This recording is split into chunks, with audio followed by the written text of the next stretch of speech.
Hey friends, Lou here. If you're a coach or teacher on Insight Timer, today's video is going to give you a ton of value that you can implement immediately.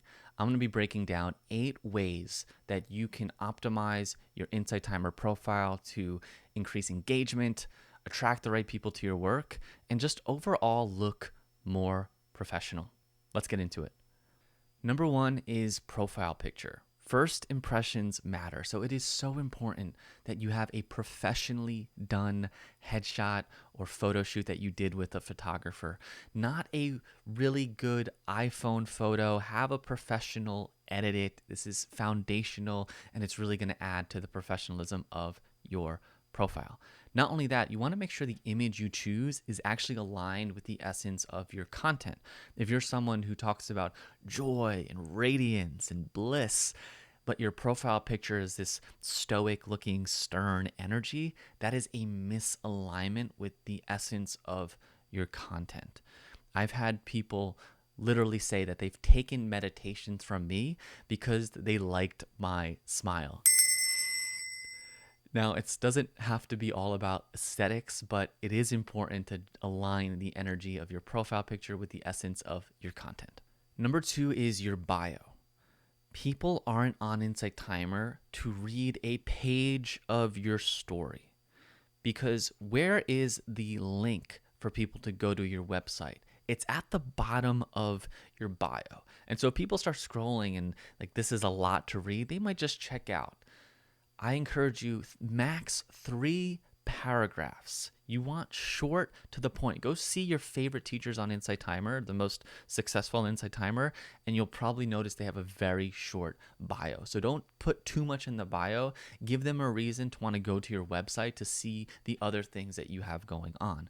Not only that, make your bio speak to who you're working with.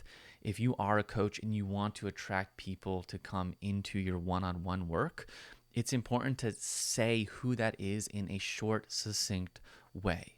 So Lou helps meditation teachers and coaches build their business and grow their work on Insight Timer and beyond. I have a version of this on my bio because if it's someone that wants to be a meditation teacher and they come to my profile, they see like, oh, Lou does all this other stuff on Insight Timer, but he also works with these people. That's interesting. And so they might be curious to go deeper. So last thing I'll say about bio is in your bio, that's where you're going to have your website. I encourage you on your link to actually have your website if you have a website. We want to create the least amount of friction for them to go off to your website. And what some people have is a link tree, which is okay, but I just think that creates another layer of friction. I have to press the link tree and then there's options and then I have to go again. So it's 2 clicks rather than 1 click. So if you can have a very clear link that links out to your website, and then there's a whole other piece here is having your back end of your website, having a clear email capture or freebie that you're giving that aligns with your core audience. And so there is some more we can get into, but for now, let's just focus on your Insight Timer profile. Number 3, your meditation and talk titles. Do your titles speak in a clear way what the talk or meditation is about? Do they point out the transformation or the shift that's going to happen if someone's going to listen to it? And what I want you to watch out for is, do they have any words or phrases that without context, people that are just scrolling aren't going to understand? For example, I was working with someone who has a meditation that he called Beyond the Wall, breaking through creative blocks. Now, you can get a sense of what that might mean beyond the wall, but it's not that clear. And unless someone has taken that meditation, they're not going to get the full gravitas of what that phrase is. So this is prime real estate in your title to be taken up with something that without context is hard to understand. And so look through all of your titles, ask yourself, if I had no idea what this meditation is about, what intrigues me about it? Is there a promise of a transformation or a shift? And this is not to say that you can't experiment with interesting titles and make things different. I want you to make things different, but it's worth noting and asking yourself that question as you go through your titles. Again, because your titles, especially for newer teachers, is going to be one of your biggest marketing tools to getting people to want to check out your content. Number 4 is content cohesion and variety. Do you have a variety of content, from talks to meditations to courses? And do you have a variety of length? 5-minute talks, 10-minute talks, 20-minute meditations, 30-minute meditations, 30-day courses, 10-day courses. Having a variety allows you and people to meet you where they're at with the time they have. And that's why I love to have 3 and 4-minute talks, because it becomes a great introduction to my work. And if people are like, whoa, I like this talk, I might try a 20 or 30-minute meditation. In addition to variety, I want you to think of, does your content have cohesion? If I take your meditation for middle-aged, balding white men in your profile, and then I'm like, oh, this was really good, I want to go check out what courses you have. And in your course, you have a prenatal women's course. And I'm like, wait a second, they just had a talk on middle-aged white men, and now I'm going to the courses because I want to go deeper, but there's a whole different content here. You see what I'm saying? You want to have cohesion, because this is how Insight Timer becomes a flywheel, is that you have a talk, you have a meditation, you say, hey, if you want to go deeper, I have a course on this topic. And people are like, okay, I'm going to go deeper into your course.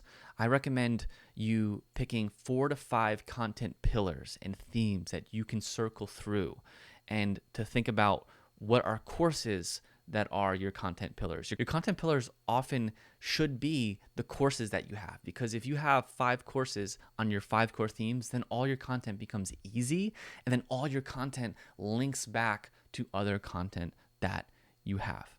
Number 5, does your content speak to your core audience and the people that you're meant to serve?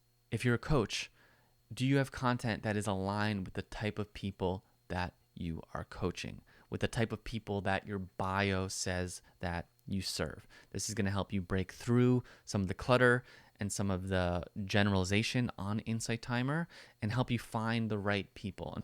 A framework that I want you to think about here is, take your 4 or 5 content pillars, and then in each content pillar, think about content that would speak for everyone, content that would speak to the one, meaning your ideal person, and content that is just for you.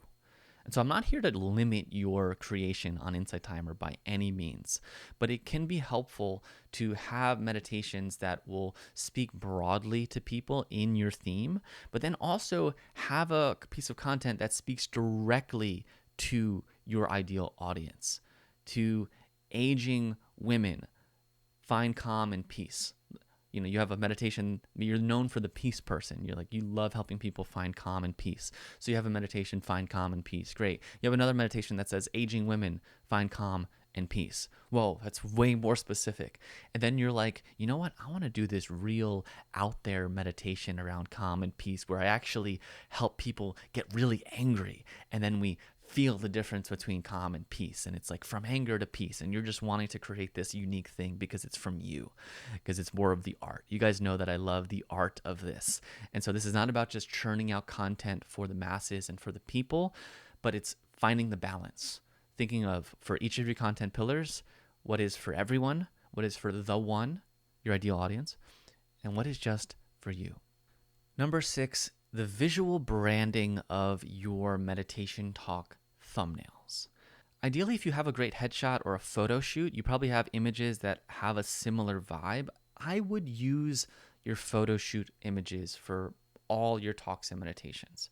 That might not be you. You might not be like me, who likes to have his face on everything. I'm an Enneagram 3. I like to be the center of attention. That's my thing. Maybe it doesn't feel comfortable for you. Then I would go with all beautiful images without any faces. I don't want you doing the in-between, where you have an image that is other people's faces, because for me, this is my personal opinion, I just think it's a misalignment in energy. A simple example is that, let's say, for whatever reason on a day, I'm looking for a masculine or men's voice meditation, okay? And I come up against your profile, you have a man as the picture. And I'm like, okay, let me try this guy. And I go to it and it's like, wait a second, this was actually a woman's voice. And this is a woman who has this meditation up there. So there's just like a confusion because your profile image is, especially if it's a person, is people are probably going to think it's you. And so if you're not going to put your picture on there, don't put any picture on there. And I think just that keeps a cleaner vibe and essence to your profile. But I would use professional headshots. Whatever you choose, just make it look really professional and well done. Number 9, do you have a live event strategy? And if you do, are your lives pre-planned so that if I go to your profile, I'm noticing that you have a live coming up? And does the live connect to your content? Again, if you're someone where all your content is around anxiety for teens, and I'm like, wow, I finally find someone that's really about anxiety for teens. Let's say I'm a parent, or let's say I'm a teenager and I'm an Insight Timer. And I'm like, I want to do something with this person live. And I go live, and your live's about offering astrological readings to pets. Now, that's kind of like a weird, it's actually a really interesting thing to offer live. But again, there's not a cohesion. I'm not going to RSVP for that live. I'm not going to want to jump in because that's not why I enjoyed your content. So your live should be another extension of your content pillars because it's another place where when you're live, you point people back to your profile. You say, hey, I have a course on this. I have more meditations on this. I have a talk on this. So you want to always be able to send people to things that are related to what they showed up for in the first place. Number 8, and I could have left this on the bio section, but I saved it for the end, is does your work lead into deeper work? If you're a coach, not that you promote your coaching on Insight Timer because you can't do that, but do you talk about client experiences? Do you talk about coaching in your content just because that is what you do? And that's probably where you find sources of inspiration from what people are experiencing in your work. And so thinking about just speaking to that and then having that clear what you do in your bio. And then here's how I want you to word and phrase how to work with you. Notice, and Insight Timer could come after me for this, is I'm kind of going around the rules here, but you're just stating the truth. You're not really saying go here. You're just providing facts. And so same thing for you. You're not sending people off the app, but you're just making it known that you do work one-on-one because there's no opportunity for people to go deeper with you. And if you don't work one-on-one, but you have other offerings, it's the same thing. And hopefully your website is aligned with the content pillars and the energy that you have on Insight Timer. And by the way, with the stuff I do here on YouTube and you go on Insight Timer, there's not an alignment. So sometimes I'm not the best example because I'm doing different things on Insight Timer than I am for you, other Insight Timer teachers. So sorry, this isn't always the truth, but I hope you found some of the things here valuable. If you did, I'd love to hear which one are you going to implement? Which one did you find valuable? Or what ideas do you have that you use to optimize your Insight Timer profile? Leave in the comments below. And one more thing, the thing that I can't help you with in this video that might be deterring people from going deeper is, are your meditations really speaking to people? Are they moving their hearts? Are they sharing the essence that is your gifts? And maybe they are, but maybe you'd like some more inspiration. And if so, go check out my free course, Meditation Script Mastery. I had someone just take this course who has created over 100 meditations, and she said that this course unlocked something new for her. So even if you're a seasoned creator and teacher, go check out Meditation Script Mastery, see what ideas it evokes for you to tap more into your creativity, your unique gifts, and continue to succeed and thrive on Insight Timer and hopefully beyond. Take care.